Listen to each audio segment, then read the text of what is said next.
मिल गया। हमारे पूर्वज, हमारे संतों ने, हमारे साधुओं ने, हमारे गुरुजनों ने हमको बार बार ये उपदेश दिया कि यदि हम सत्संग में पहुंच गए, भजन में पहुंच गए, कीर्तन में पहुंच गए, तो समझ लो कि परमात्मा की कृपा हम पर हो गई, हमें परमात्मा की कृपा प्राप्त हो गई।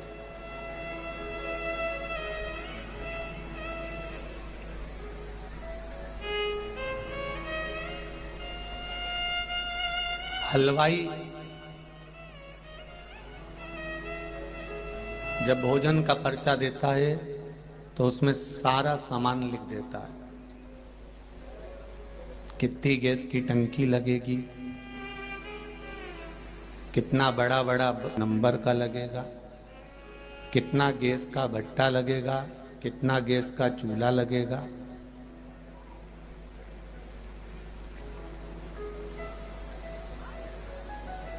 कितना आलू लगेगा, कितना टमाटर लगेगा, कितना हरा धना लगेगा, कितनी हरी मिर्ची लगेगी,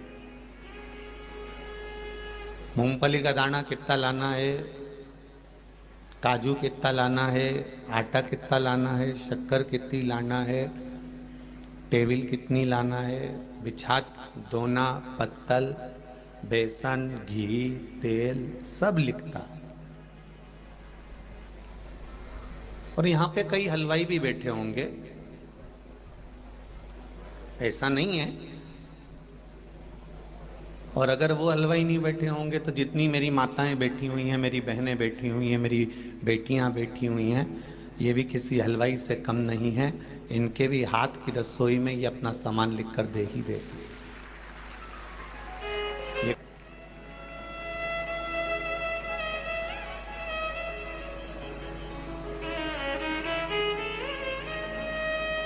कितनी कस्तूरी मेथी डलेगी, कितनी मिर्ची डलेगी, कितना धनिया डलेगा, कितना गरम मसाला डलेगा, कितना चाट मसाला, कितना जीरामन डलेगा। हलवाई पूरे पर्चे में एक एक चीज लिख कर दे देता है, एक एक चीज पर कामा लगा देता है, क्वांटिटी लिख देता है, सामग्री लिख देता है। बोलो जी जी सही है कि गलत है? लिखता है कि नहीं लिखता? जब अपने यहाँ कोई कार्य होता है, फंक्शन होता है, तो सब लिख कर दे देता है।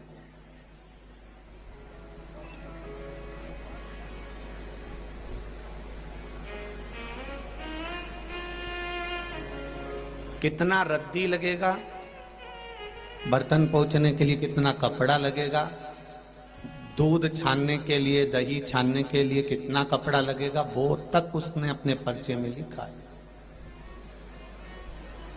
हलवाई ने पर्चा बनाया, सब कुछ लिखा और उस पर्चे में हर चीज उसने क्वांटिटी के अनुसार लिख दी। सामान का पर्चा अपने यहाँ के कार्यक्रम में बना दिया। पर हलवाई सब कुछ लिखता है, बस एक चीज हलवाई नहीं लिखता। यहाँ तक हलवाई माचिस तक लिख देता है, अगरबत्ती, नारियल, धूपबत्ती, कंकु, श्रीफल, कलश, पूजन करेगा तो रखेगा, तो ये तक लिखता है। बस हलवाई सब लिखता है। उसकी लिस्ट में देखना हर चीज मिल जाएगी, बस एक चीज नहीं मिलेगी, तुलसी का दल हलवाई कभी नहीं लिखता। और तुम्हारे यहाँ का हलवाई ने लिखा हो कभी तो पर्चा मुझे लाके जरूर दिखाना। माचिस भी लिख देगा, अगरबत्ती भी लिख देगा, दिया भी लिख देगा, हींग भी लिख देगा। छोटी से छोटी सामग्री हलवाई के पर्चे में मिल जाएगी, और हलवाई के पर्चे में तुलसी का दल नहीं मिलेगा, क्योंकि हलवाई ये जानता है कि मुझे देखना है कि तुम कितने सनातनी हो, कितने धर्म से जुड़े हुए हो। अगर सामान के साथ तुलसी का दल लाए तो समझ लो कि तुम चतुर हो। वो नहीं लिखा, उसने सब लिखा पर तुलसी का दल नहीं लिखा। आपकी बुद्धि, आपकी चित्त, आपकी वृत्ति, आपका मन, आपका चिदानंद क्या कहता है कि हम इतनी सामग्री जब बनाने के लिए लेकर जा रहे हैं तो 2 तुलसी के पत्ते, तुलसी का दल हम तोड़ कर लेकर चलें। हलवाई को देंगे कि हलवाई साहब आप इतना सामान बनाओ तो उसमें ये तुलसी का दल जरूर डाल देना, मेरे भगवान का प्रसाद हो जाएगा। और प्रसाद हो गया तो संपूर्ण विश्व का कल्याण हो जाएगा। ये हमको सोचना है। ये हमको विचार करना है। हलवाई इस विचार पर नहीं जाएगा कि आपने तुलसी का दल ला के, वो तो लिखेगा भी नहीं कि तुलसी का दल लेके आओ, वो तो लिख देगा हींग लिया ने, मेथी लिया ने, गरम मसाला लिया ने, ये लिया ने, इडली का मसाला लिया ने, सांभर का मसाला लिया, सब कुछ लिख देगा, पर वो तुलसी का दल नहीं लिख पाएगा। तुलसी के दल को हमें लिखना पड़ेगा। उसी तरह जैसे हनुमान जी महाराज लंका में गए, चारों तरफ उन्होंने लंका में देखा, जहां देखो वहां सुर नजर आ रहे थे, जहां देखो वहां राक्षस नजर आ रहे थे, जहां देखो वहां केवल योद्धा नजर आ रहे थे, जहां देखो वहां पर सब असुर ही असुर दिख रहे थे। पर हनुमान जी की दृष्टि अच्छी थी, उन्होंने कहा हलवाई ने पूरा पर्चा लिखा है पर तुलसी का दल नहीं लिखा, तुलसी का दल मुझे ले जाना पड़ेगा। तो हनुमान जी ने पूरी लंका में सबसे पहले तुलसी का दल ही ढूंढा, विभीषण का घर ढूंढा, विभीषण का घर ढूंढा उन्होंने सबसे पहले, तुलसी का दल ढूंढा उन्होंने सबसे पहले।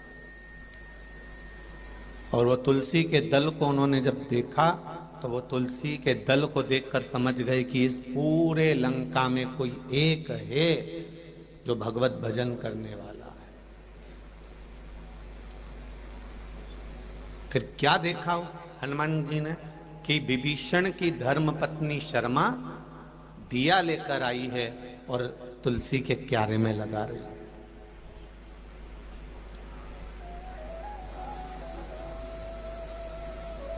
जब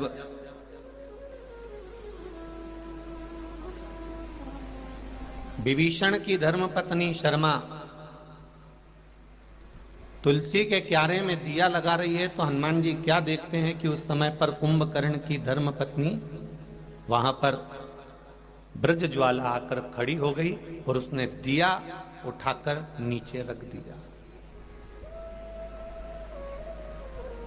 कुंभकर्ण की 3 धर्म पत्नियां थी, उसमें ब्रज ज्वाला सबसे बड़ी थी, फिर तड़ियात्मा, फिर तीसरे नंबर पर है करकटी। इस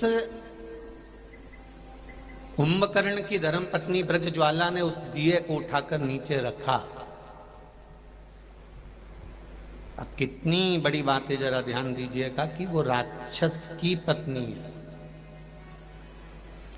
कुंभकर्ण की पत्नी, और ब्रज ज्वाला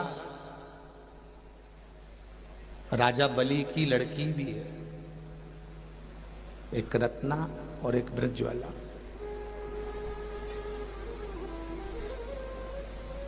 रत्ना बाद में पूतना बनी थी, रत्नमाला, और ब्रजज्वाला कुंभकर्ण की धर्म पत्नी बनी थी।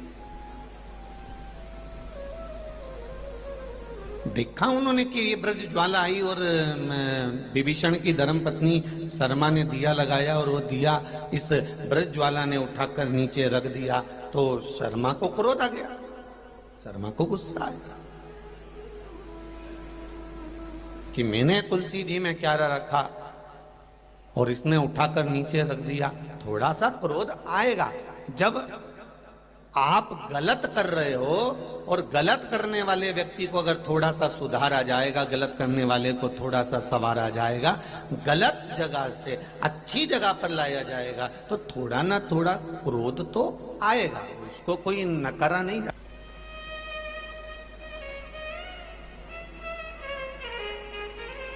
आपकी होए चाहे हमारी होए, प्रत्येक मनुष्य के जिंदगी की शुरुआत,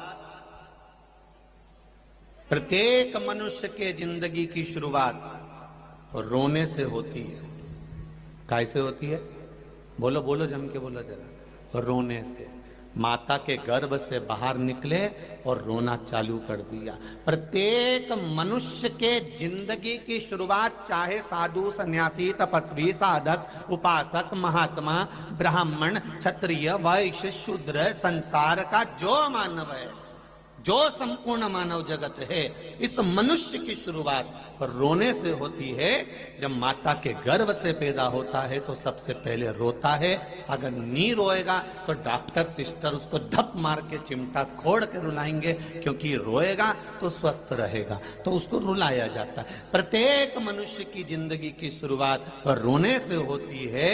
प्रत्येक मनुष्य का जीवन रोने से चालू होता है। जब परमात्मा ने ये लिख कर भेजा है कि तेरे जन्म पर तू रोएगा, तो फिर दुख आए तो टेंशन क्या लेना कि जरा जरा सी बात में रोना। क्योंकि हम ये जान जाएं कि जिंदगी की शुरुआत रोने से हुई है, कि तो थोड़े बहुत दुख से हमें रोना नहीं आना चाहिए, क्योंकि हमारी शुरुआत ही दुख से और रोने से प्रारंभ हुई है। तो क्या टेंशन है, क्या चिंता करना छोटे छोटे दुख की, थोड़े थोड़े तकलीफों की, थोड़े थोड़े कष्टों की। बाबा के भरोसे पर छोड़ दो।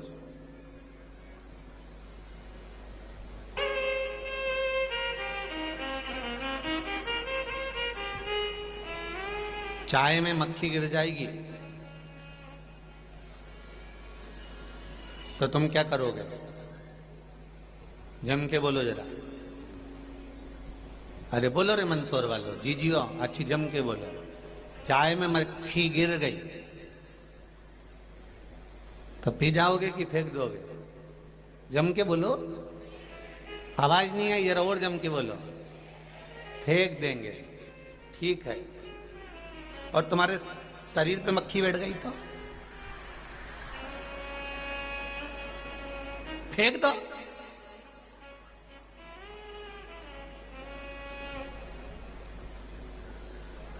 निर्णय ये नहीं है कि चाय में मक्खी गिर गई तो फेंकी जाए।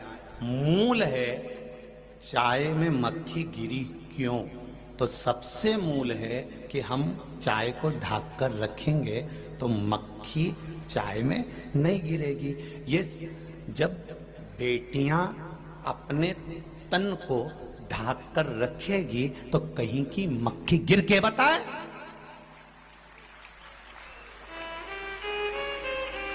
चाय की प्याली को खोल कर रख रखा है और कहते हो कि चाय में मक्खी गिर गई तो हम चाय फेंक देंगे। इस शरीर पर अगर मक्खी बैठ जाए तो क्या शरीर को फेंक दोगे?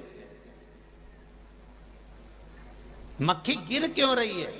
मक्खी पहुंच क्यों रही है? मक्खी जा क्यों रही है? मक्खी चाय में गई क्यों? उसको ढाका क्यों नहीं? गलती हमारी है। हमारे भीतर ना जाने कितने कितना कितना कितना कपट, पाप, छल, बेईमानी कितना भरा पड़ा है। निवेदन है, ऐसा संसार में कोई नहीं जन्मा जिसको भगवान अहंकार नहीं दे, काम नहीं दे, लोभ नहीं दे, आसक्ति नहीं दे, तृष्णा नहीं दे। हम उसको कितना संभाल रहे हैं, हम उसको कितना संभाल कर रख रहे हैं। ये हमारे ऊपर है। डॉक्टर बड़े विद्वान होते हैं, डॉक्टरों से पूछो कि साहब शरीर में यहाँ पर कट लग गया, तो डॉक्टर ने कहा मल्लम लगा के पट्टी बांध दी है।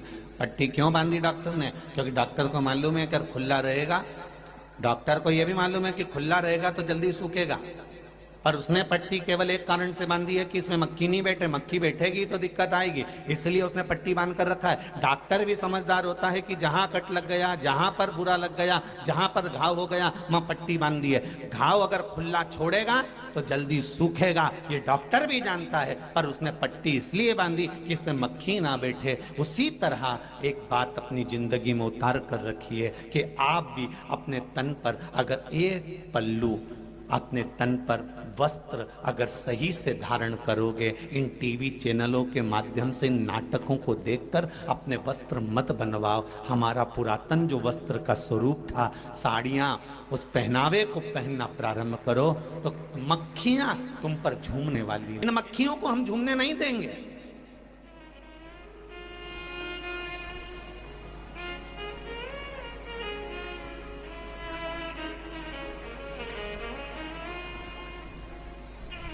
पहले भी कहा, आज फिर कहते हैं, जिस वृक्ष की जड़ मट्टी से ढकी होती है वो वृक्ष बहुत उन्नति करता है, सूख कर गिरता नहीं है।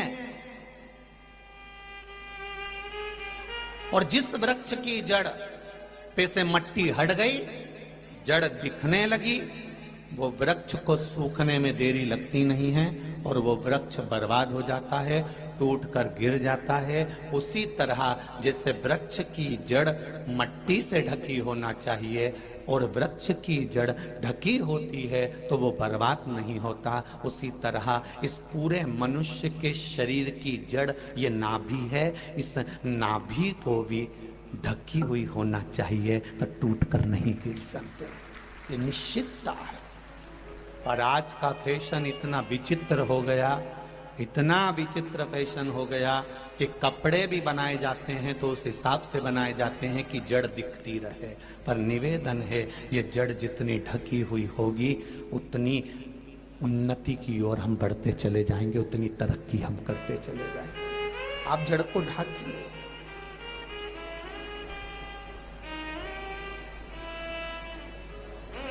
थोड़ा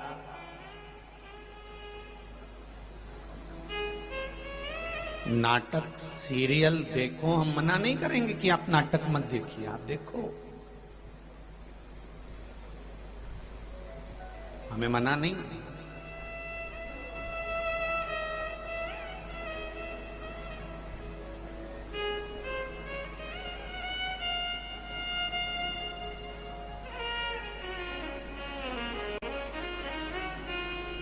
नाटक देखना है देखो, सीरियल देखना है देखो, खूब देखो, पर उन नाटक में से वस्त्र को छाट कर मत निकालो कि इन्होंने ऐसा वस्त्र पहना है।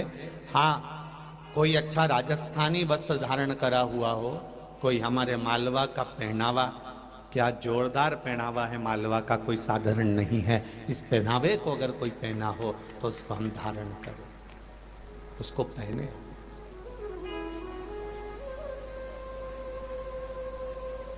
अगर कोई अच्छी राय देगा आपको, अच्छी सीख देगा आपको, अच्छा बताने का प्रयास करेगा, अच्छी जगह ले जाने का प्रयास करेगा तो आपको बुरा जरूर लग सकता है, पर लगे लग जाए उससे कोई टेंशन नहीं लेना चाहिए। विभीषण की धर्म पत्नी ने दिया रखा तुलसी के क्यारे पर और कुंभकर्ण की धर्म पत्नी ब्रजज्वाला ने उतार कर उसको नीचे रख दिया। शर्मा को क्रोध आ गया, विभीषण की धर्म पत्नी शर्मा को क्रोध आया। जब क्रोध आया तो उसने अपनी लड़की को बुलाया, त्रिजटा को। विभीषण की लड़की का नाम क्या था? त्रिजटा। त्रिजटा को बुलाया और त्रिजटा को बुलाकर कहा, बेटा ये तेरी ताई जी ने मेरा दिया जो है ना ये नीचे रख दिया, ये तेरी ताई ने, तेरी बड़ी माँ ने ये दिया नीचे रख दिया। त्रिजटा कितनी समझदार थी जरा देखिए कि जिस त्रिजटा माता जानकी के साथ अशोक वाटिका में है और सीता जी का संग त्रिजटा को मिला, जानकी जी का संग त्रिजटा को मिला, तो त्रिजटा में कितनी विद्वत्ता आ गई वो देखने वाली बात है। आज संपूर्ण भारत में, संपूर्ण विश्व में, केवल भारत में ही नहीं विदेशों में भी अगर लोग शंकर भगवान को एक बेलपत्र चढ़ा रहे हैं, एक लोटा जल चढ़ा रहे हैं, एक बेलपत्री चढ़ाने का तरीका उनको मालूम पड़ गया, जल चढ़ाने का तरीका उनको मालूम पड़ गया, चावल का दाना चढ़ाने का तरीका उनको मालूम पड़ गया, अभिषेक करने का तरीका उनको मालूम पड़ गया, तो इसमें भले थोड़ा बहुत बुरा लगा हो परंतु संपूर्ण विश्व के कल्याण का प्रसंग है। संपूर्ण विश्व सत्संग में जाने से, सत्संग सुनने से, सत्संग श्रवण करने से, कथा श्रवण करने से, भले आप आस्था चैनल पर सुन रहे हो, फेसबुक यूट्यूब पर सुन रहे हो, चाहे मोबाइल पर, चाहे इस मंदसौर नगर के इस कॉलेज ग्राउंड में बैठकर कथा सुन रहे हो, अगर सत्संग में पहुंचे हो तो थोड़ा ना थोड़ा सत्संग का असर आपकी जिंदगी में आना चाहिए, तो उसका सुख 4 गुना आपको प्राप्त हो जाएगा, जिंदगी संवर जाएगी, ये निश्चित है। मैंने तेरे ही भरोसे ओ बाबा तेरे भरोसे हवा विच उड़ती जावांगी, बाबा डोर हथों छड़ी ना मैं कड़ी जावांगी। भोले मैं तेरी पतन, शंभो मैं तेरी पतन। आप जितने क्षण, जितनी घड़ी, जितने पल बैठे,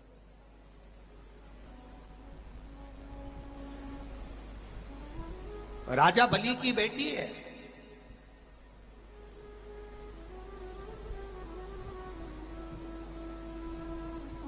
पूछा तो जाए आखिर दिया क्यों नीचे रखा।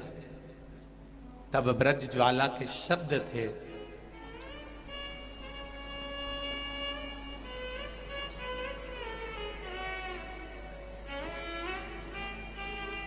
मेरे पिता राजा बलि जब बंधन में पड़ गए वामन भगवान के सामने, तीन डग भूमि देने की बारी आई और एक डग रह गया तो मेरे पिताजी ने अपने सिर को मेरी बहन के कहने पर नीचे रख दिया और भगवान का चरण उनके मस्तक पर रखाया, तो वो सुतल लोक के राजा बन गए थे। तुलसी के क्यारे में तुमने दिया रखा और तुलसी का कुंडे में दिया रखा और तुलसी की लकड़ी, तुलसी का पौधा, तुलसी का पत्ता उस जलते हुए दिए की लपट में आता है तो तुलसी आशीर्वाद नहीं देती, बद्दुआ देती है। इसलिए तुलसी के क्यारे में से तुलसी के दिए को नीचे रखना है।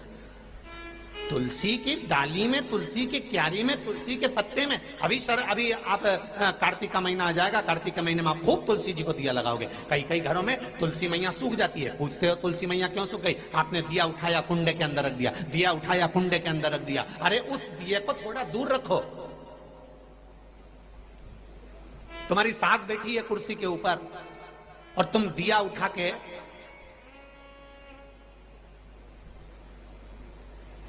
जहां सास बैठी है अच्छी बढ़िया लहंगा महंगा पहन के उसी के पांव में, उसी के कुर्सी के पास में बिल्कुल दिया रख दो तो सास भी कह देगी क्यों रे आग लगाएगी क्या?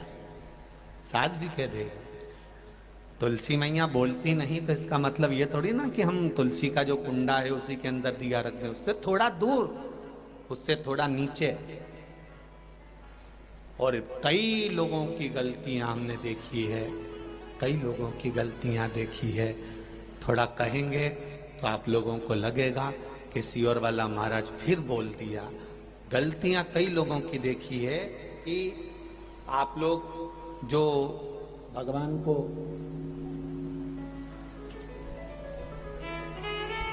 ये शिवलिंग, ये पीठिका, ये शिवलिंग है, ये पीठिका है, ये जलाधारी, ये पीठिका जो है जिस पे शिवलिंग रखा हुआ है, माता पार्वती जी का हस्त कमल। कई लोग कहते हैं हम भगवान का पशुपति व्रत करते हैं, हमने ये व्रत करा, वो व्रत करा, उसका फल क्यों नहीं मिला? वो फल क्यों नहीं मिल रहा? उसका कारण केवल इतना सा है कि तुमने जो प्रसाद के 3 हिस्से करे वो तीनों हिस्से इस पीठिका पर रख दिए, या दिया जलाकर इस पीठिका पर रख दिया, या नारियल इस पीठिका पर रख दिया, फल इस पीठिका पर रख दिया, सामान इस पीठिका पर रख दिया। ये पीठिका जिस पर भगवान शंकर का शिवलिंग रखा है, ये पार्वती जी का हस्त कमल है।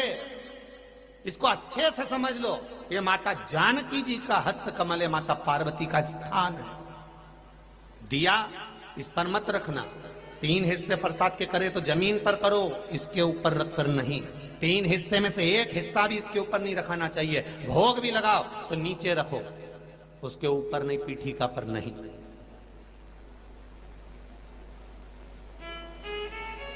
कई माताएं तो लोटा भी धर देती उसी पे, कई माताएं दिया जलता हुआ उसी पर रख देती है, कई माताएं सारा सामान उसी पर रख देती है। अरे भाई, दिया साइड में रखो, पीठिका पर नहीं। जहां शिवलिंग रखा है ये पार्वती जी का हस्त कमल, यहां तो तुम्हें पूजन करना है। शिव जी को जल चढ़ाकर पीठिका पे जल चढ़ाओ, गणेश जी कार्तिकेय पर जल चढ़ाइए, कितना कितना भाव वर्णन करा गया। पीठिका की तो पूजन करना है और तुम उसी का प्रयोग कर रही हो, और फिर कहती हो कि हमारी हमने पशुपति व्रत करे और भगवान ने नहीं सुना। कैसे नहीं सुने वो? तुम नियम तो गलत कर रही हो कि उस पीठिका पर तुमने प्रसाद रख दिया, हिस्से बनाकर 3 हिस्से में से 2 हिस्से उसी पे रख कर आ गई, अब उस पे रख कर आ गई। अब तुम बताओ कि अगर देवी देवता को भोग लगाते हैं तो मुंडा में खिलाएं कि माथा पे खिलाएं?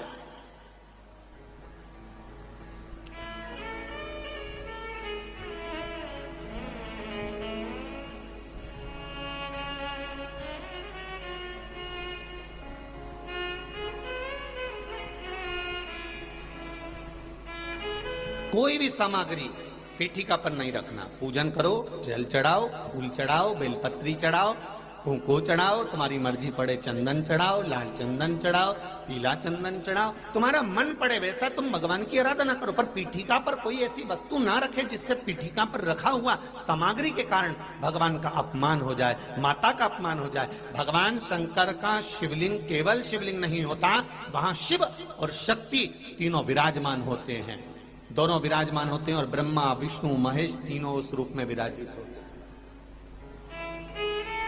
33 कोटि देवी देवता वहां विराजित की, इसने कोई गलती नहीं करी होगी। गलती करो, खूब करो,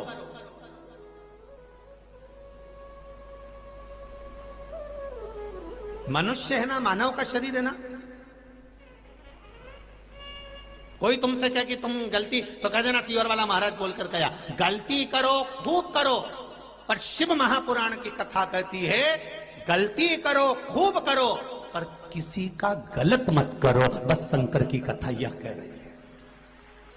गलती करोगे चल जाएगा, ऊपर मुंह दिखाओगे माना जाएगा, गलती करोगे स्वीकार हो जाएगा, क्योंकि यह मनुष्य का शरीर है। ये गलती नहीं करेगा तो कौन करेगा? अपन कोई बहुत बड़े बहुत विद्वान तो है नहीं कि अपन गलती नहीं करेंगे। गलती करो, खूब करो, पर किसी का जिंदगी में गलत जम के बोलो मत करो। गलती स्वीकार हो जाएगी, पर किसी का किया हुआ गलत स्वीकार नहीं होगा। किसी को धक्का दे दिया, किसी के लिए अपशब्द कह दिया, किसी को ताने दे दिए, किसी को गाली दे दी, किसी का बुरा कर दिया। आप गलती करो तो ये शरीर स्वीकृत करेगा।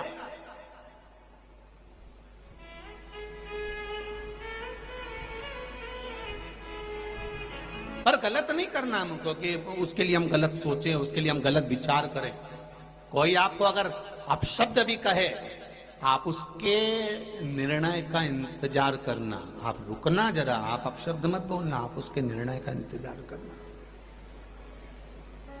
कुरुक्षेत्र की भूमि में आज भी रिसर्च करा जा रहा है कि भगवान कृष्ण ने जो गीता का ज्ञान दिया था, वो गीता का ज्ञान कुरुक्षेत्र की वायुमंडल में आज भी भ्रमण कर रहा है।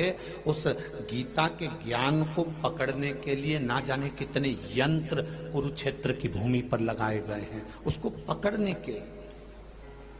क्योंकि शास्त्र कहता है, भविष्य पुराण कहती है, अग्नि पुराण कहती है, हमारे मुख से जो निकलता है वो कुछ दिन में घूमकर वापिस हमारे पास में आ जाता है। आप किसी को कुछ बोले हो, वो पलट कर हमारे पास जरूर आएगा। आप 7 ताले में बंद होकर किसी की निंदा कर दीजिए, उस तक पहुंच जाएगी, उस तक मालूम पड़ जाएगी, ये निश्चित है।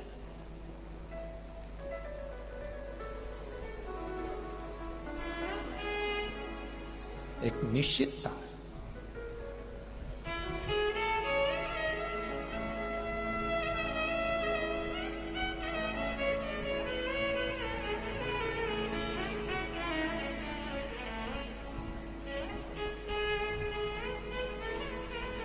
महाराज अब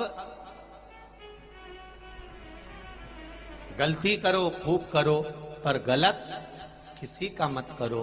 जिंदगी में अगर गलत कर दोगे तो उसको जाकर क्या जवाब दोगे? क्या जवाब दोगे? उसको क्या बोलोगे जाकर?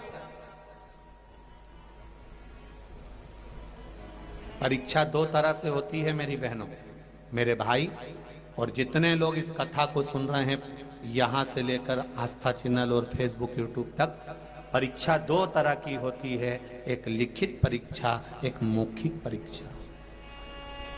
बोलो सही है गलत है? परीक्षा दो तरह की होती है, एक लिखित परीक्षा होती है, एक मौखिक परीक्षा होती है। लिखित परीक्षा में नकल कर सकते हो, पर मौखिक परीक्षा में नकल नहीं कर सकते। मौखिक परीक्षा का जवाब तो आपको मुख से देना पड़ेगा। लिखित परीक्षा नीचे होती है, मौखिक परीक्षा ऊपर होती है कि तूने संसार में जाकर करा क्या। तुम्हारे रिजल्ट की शीट मेरे वैकुंठ अधिपति के पास में होगी, मेरे शंकर भगवान के पास, मेरे नारायण, मेरे राम, मेरे ब्रह्मा, मेरे कृष्ण, मेरे शिव के पास होगी। तुम्हारी आंसर शीट जो जो तुमने पहली श्वास से लेकर माता के गर्भ से लेकर माता के गर्भ से निकलने के बाद 21,600 श्वास, 3.5 करोड़ ये रोम छिद्र जो मनुष्य के शरीर को दिए हैं, एक एक रोम छिद्र के एक एक भाग का हिसाब तुमसे पूछा जाएगा। 21,600 श्वास का हिसाब तुमसे पूछा जाएगा। लिखित परीक्षा नीचे होती है, मौखिक परीक्षा वहां होती है, वहां किसी की नहीं सुनाई पड़ती, केवल तुमसे पूछा जाता है मंदसौर में कथा हो रही थी, तू कहां गई थी बता। अब तुम कितना भी झूठ बोल लो कि मेरे घर में मेहमान आ गए थे तो ऐसा हो गया, इतनी देर में तो यमराज ने फिर पूरी लिस्ट पढ़ा दी। आंसर शीट उसी के पास था, टिक लगाना था केवल, तो उसने देख लिया झुटेलन बाई कैंसिल, उसने तुरंत क्रॉस बना दिया। आंसर शीट उसी के पास। फिर आखिरी में नंबर देखा जाएगा कि कितने नंबर मिले तुमको, उसके अनुसार तुमको फिर स्थान दिया जाएगा कि ये इसको बैकुंठ भेजूं कि नरक भेजूं, कि कोई यहीं बेतरनी में पटक दूं, कि इसको फिर वापिस नरकों का भोग भोग कर नीचे भेज दिया जाए और पशु पक्षी बना दिया जाए। पूछेगा वो, फिर तुम रोगे, आंख में से आंसू निकलेंगे और वहां खड़े होकर बोलोगे, मैं तेरी दुनिया में आकर खो गया, हम तेरी दुनिया में आकर खो गए, कर ना पाए हरि भजन और सो गए, कर ना पाए हराया रहना हमें, हम तेरे भजनों से दूर हो गए, हम तेरे भजनों से दूर गए। ये संसार सागर में लिखित परीक्षा यहाँ होगी, वहां केवल मौखिक परीक्षा में तुमसे पूछा जाएगा। बोलते जाओ धर्मराज, इसने क्या करा, मृत्यु लोक में गया था, क्या करा इसने, कोई दान, कोई पुण्य, कोई सत्कर्म करा? तब चिल्ला कर कहेगा, जीव मैंने दान करा था, देख लो इतनी सारी प्रॉपर्टी जोड़ी थी, सारी की सारी बेटाओं को दान करके आ गया। इतने में तो यमराज कहेगा, अरे ओ बेरू, कौन सा तो दूसरे को देकर आता, औलाद को तो तेरे मरने पे वैसे ही मिल रहा है। मरने के बाद किसको मिली वो दान में नहीं लिखा गया। तुम्हारी कमाई में से दुकान पर बैठकर जो कमा रहे थे, परिवार में बैठकर जो कमा रहे थे, अपने हाथ से निकाल कर क्या दिया, दान वो कहलाता है। मरने के बाद गुलाब जामुन दान नहीं कहलाएगी। सुन लो रे मंदसौर वाले अच्छे से,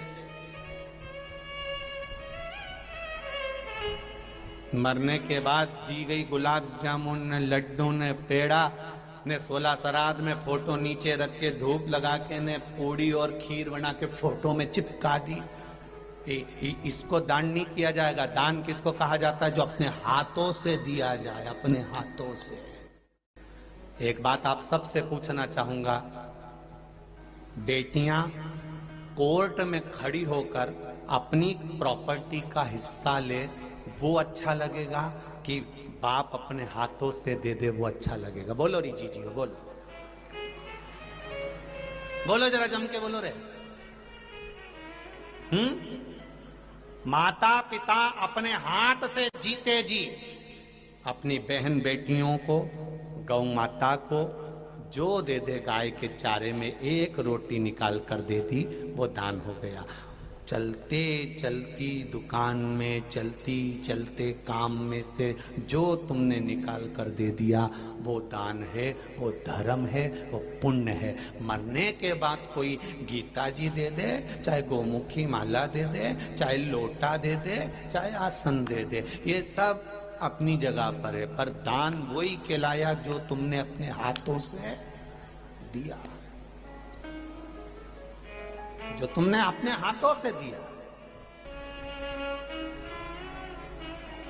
जब तक ये शरीर चले और तुम्हारे घर में चले, तब तक सब अच्छे काम कर लो, दुनिया के जितने अच्छे काम है सब कर लो। जब तक ये शरीर चले और तुम्हारे घर में चले, तब तक दुनिया के सारे अच्छे काम, दान धर्म पुण्य सत्कर्म भजन कीर्तन सब कर लो। क्यों? क्योंकि जब शरीर चलना बंद हो जाएगा और तुम्हारे घर में चलना बंद हो जाएगी, तब तुम कोई अच्छा काम नहीं कर पाओगे। बच्चों से कहोगे तो भी वो करने नहीं देंगे। क्यों? बर्बाद में लगी है माँ। क्या करेगी अब बुढ़ापे में तीर्थ जाके, शरीर से बन नहीं रहा। क्या करोगी कथा में जाकर, इतनी भीड़ पड़ रही है। क्या करोगी वहां वृंदावन जाकर। लोग कहेंगे शरीर चले और तुम्हारे घर में चले, जब तक तुम्हारा रुतबा है, छोरा 10 रुपए दे करा, छोरा गाय को रोटी दे करा, छोरा जा गौ माता की सेवा कर करा, छोरा जा राष्ट्र सेवा कर करा। तुम्हारे घर में चले और तुम्हारा जब तक शरीर चले सब अच्छे काम का। इसके बाद में कोई गारंटी नहीं कि तुम्हारा शरीर और तुम्हारे द्वारा कुछ अच्छा हो सके। हम तो बहुओं से भी कहेंगे, कई बहुएं इस अंदाजे में बैठी है, मेरा छोरा को पढ़ा लूं, लिखा लूं, इनका अव्वल बना दूं, इनके लिए सब अच्छा कर दूं, डॉक्टर बना दूं, इंजीनियर बना दूं। बनाओ, पर साथ में आसक्ति से दूर होकर।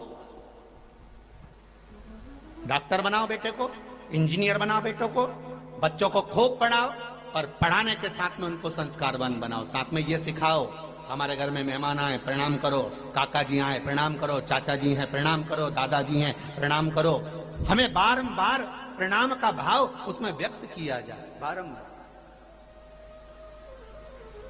समझाया जाए उनको। और जो सुख फिर आनंद का होगा महाराज, जो सुख, जो सुख।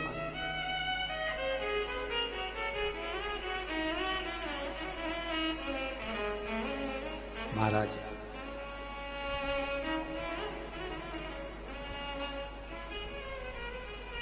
जब ब्रज ज्वाला ने दीपक को नीचे रख दिया, तब समझाया कि विभीषण की धर्म पत्नी ने गलती करी शर्मा, तेरे से एक गलती हो गई शर्मा, कि तूने ये दिया जो था ना, ये तुलसी के क्यारे में रख दिया था, इसको नीचे रख दो।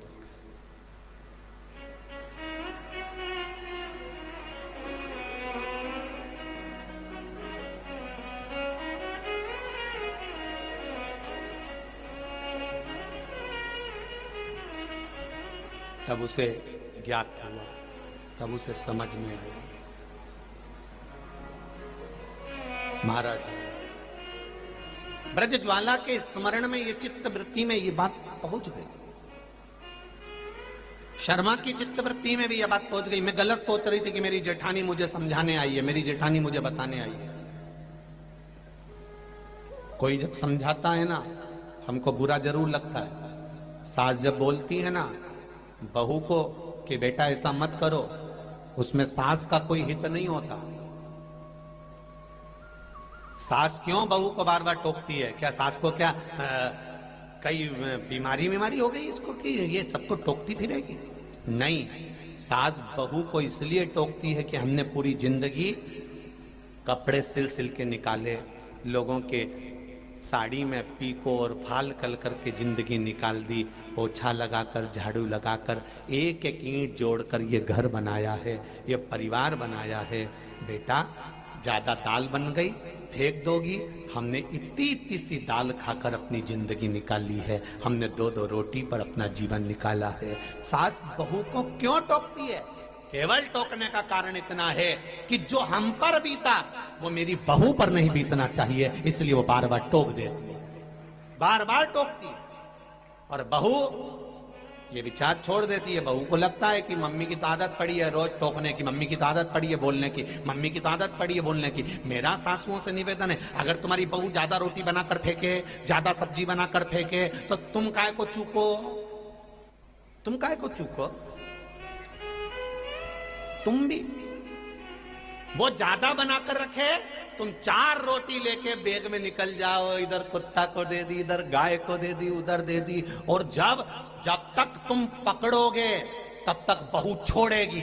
और जिस दिन तुमने छोड़ना चालू करा उस दिन से फिर बहू को देख लेना, मेरा पति तो कमा कमा के मरे जा रहा है और टोकरी देखो तो कथा में जाके लुटाई जा रही है, रुक जा। और अब उसने जोड़ना चालू करा। तुम्हें उल्टा चलना पड़ेगा। तुम अभी सीधी चल रही हो, इसको सीधी की जगह उल्टी चलो।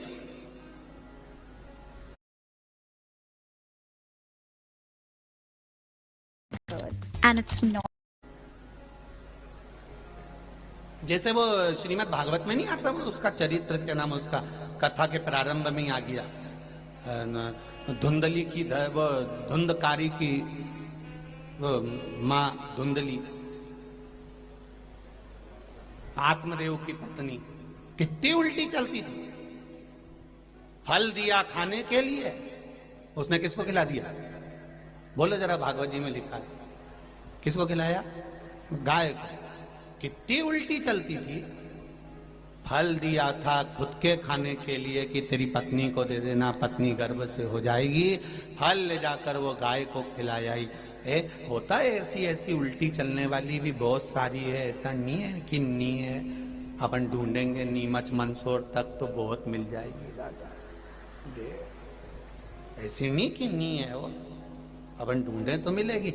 एक थी इतनी उल्टी चले, इतनी उल्टी चले कि उसका पति बड़ा दुखी रहता है। गुरुजी के पास गया, गुरुदेव मेरी पत्नी बहुत मुझसे विपरीत चलती है, क्या करूं?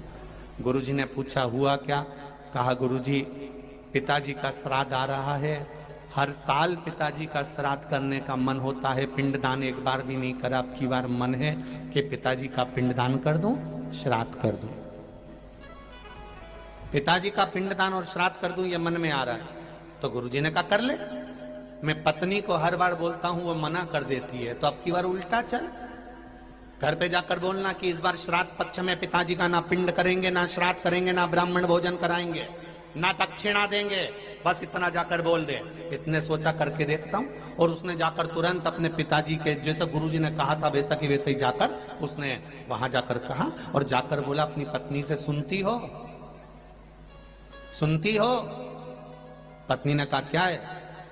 कल श्राद्ध है पिताजी का, अपन ना तो पिंडदान करेंगे, ना तर्पण करेंगे, ना तिलांजलि देंगे, ना ब्राह्मण भोज कराएंगे और ना ब्राह्मण को दक्षिणा देंगे। इतने में पत्नी जूड़ा बांधती बांधती आई, तुम्हारा बाप इतना छोड़कर गया है, छाती पे बांध कर मरोगे, करेंगे।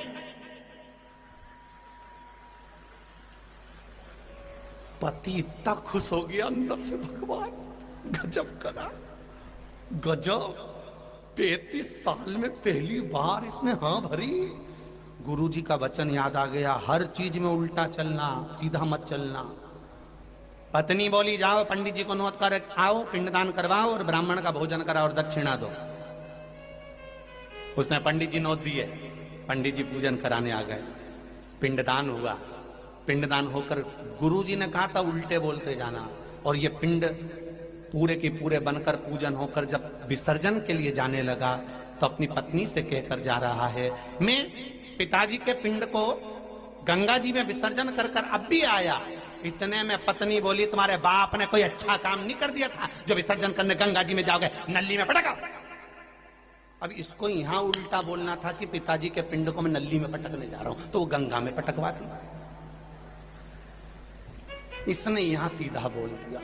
अब इतने में तो पत्नी ने कहा लाओ मेरे को दो और मेरे साथ चलो और पटक के नल्ले में। और नल्ले में पिंड पटकवा दिए। बड़ी दुखी हुआ बेचारा, गुरुजी के पास गया। गुरुजी, ऐसी उल्टी पत्नी के साथ मैं नहीं रह सकता, मेरा पीछा छोड़ा दो गुरुजी, मैं तुम्हारे चरण को धोख लगाऊं। गुरुजी बोले चिंता मत कर, इससे पीछा ऐसे छूटने वाला नहीं है। तो कैसे छूटेगा गुरुजी? गुरुजी बोले इसको हरिद्वार ले जा गंगा नहवाने। क्या कभी नहीं गई और ना जाए? तो तू उल्टा चलना, तू कह दे कि सारा गांव का लोग गंगा नहाने जा रहा है, अपन नहीं जाएंगे, वो जाएगी, और जैसा मैं बताऊं वैसा कर लेना। उसने गुरुजी ने बता दिया, ठीक है, अब इसको गंगा जी, इसने जाकर का सुनो, सारे गांव के लोग श्राद्ध पक्ष में गंगा नहाने जा रहे हैं, पर मेरे को दुकान से फुर्सत नहीं मिल रही, मैं नहीं जाऊंगा। पत्नी बोली कैसे नहीं जाओगे? 40 साल में मुझे कहां घुमाने लेगा? गंगा जी नहाने जाएंगे, जरूर जाएंगे, चलो मेरे साथ। और गंगा जी नहाने चले गए। और गुरुजी ने कहा था जैसे ये गंगा नहाने नीचे जाए, और ये गंगा नहाने के लिए जैसे नीचे गई, और गुरुजी ने जैसा बोला था इसने वैसा बोलना चालू कर दिया, आगे मत जाना।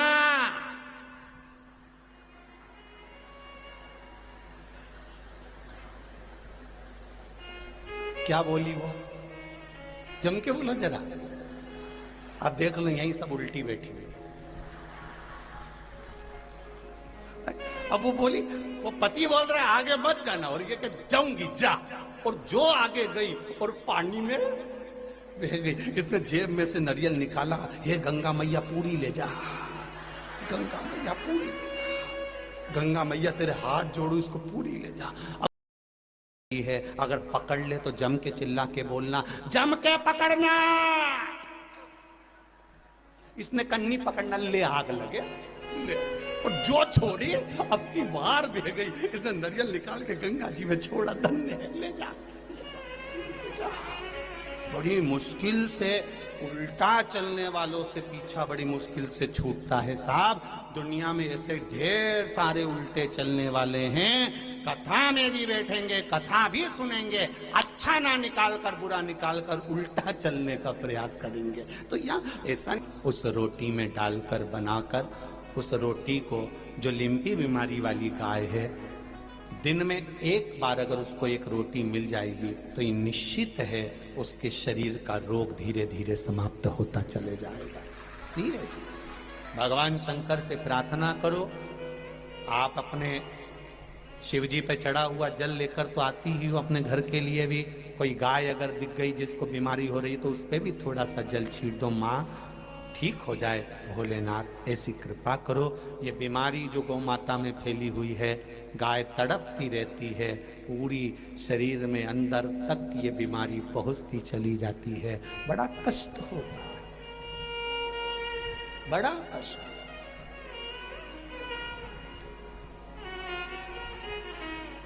हम तो आप लोगों से केवल निवेदन कर सकते हैं कि घर का कचरा भी अगर फेंको, गीला कचरा अगर आपके घर में है, कोई सब्जी का कचरा आपके घर में है, तो उसको पॉलीथीन में बांध कर मत फेंको। गौ माता पॉलीथीन खाती है, उसको अंदर पेट में रहते रहते कैंसर हो जाता है। उसकी उम्र अगर ज्यादा है तो वो कुछ ही महीनों में, साल में मर जाती है।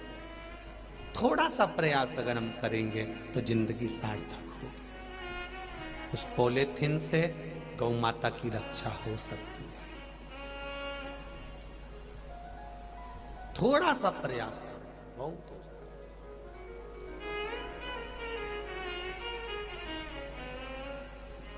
नदी नाले पर जाओ, पवित्र नदियों में अगर स्नान करने जा रहे हो, पवित्र नदियों में अगर पहुंच रहे हो, तो वहां पर पॉलीथीन, नहाने से पहले अगर घाट पर जितनी पॉलीथीन पड़ी हो उसको उठाकर कहीं डस्टबिन में या उसको नष्ट करने का प्रयास करो। उसके बाद पवित्र नदी में स्नान करो तो गंगा मैया भी चौगुना वर प्रदान करेगी कि इसने मेरे घाट को शुद्ध करा, इसने मेरे घाट को शुद्ध किया। थोड़ा सा प्रयास,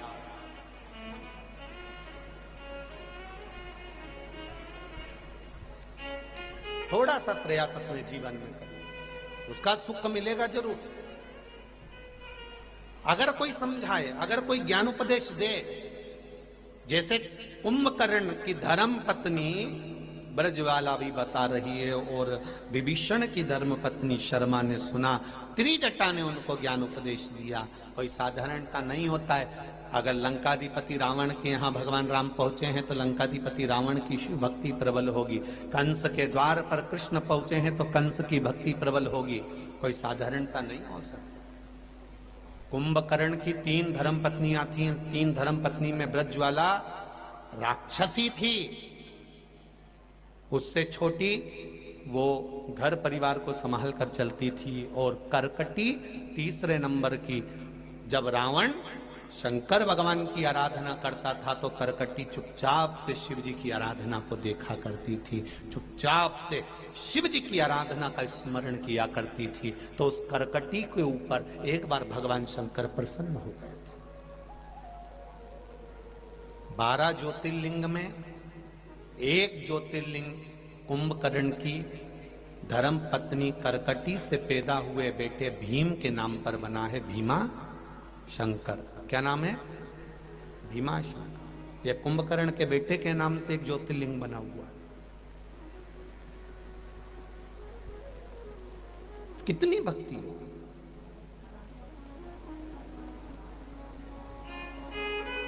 और इस संसार में अगर इस घोर कलयुग में हम शंकर जी की आराधना कर रहे हैं, ये कलयुग साधारण थोड़ी ना, कितना घोर कलयुग है। उस घोर कलयुग में आज के समय में व्यक्ति को फुर्सत नहीं, दुकान से, घर से, परिवार से, कुटुंब से, नातों से, रिश्तों से एक क्षण की फुर्सत नहीं है। उसके बाद भी अगर आप इतनी संख्या में शिव महापुराण की कथा को श्रवण कर रहे हो, टीवी चैनल के माध्यम से सुन रहे हो, तो हम तो कहेंगे ये कलयुग नहीं है, ये भगवान शंकर की कृपा से